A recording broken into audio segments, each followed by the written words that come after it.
variant.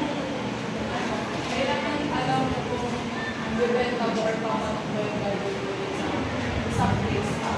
Pag-aan mo for basic. Anyone? Yes, Jason.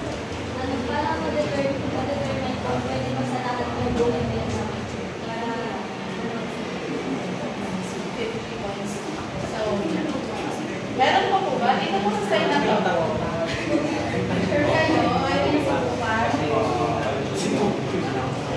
So, audience profiling is important because it allows businesses to provide or to understand their customer better. By knowing the preferences, values, needs of their target audience, companies can develop more relevant marketing strategies that companies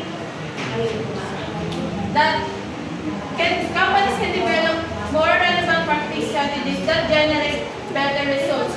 So sa scenario 1 sa scenario 2, nag-fail sila. Bakit? Kasi hindi sila gumawa ng audience profiling.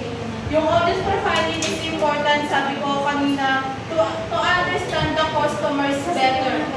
Para makilala or para makita ng isang nagtatayo ng business, yung preference, values, at need ng isang customer. That's all. Thank you. Let's give them a round of applause.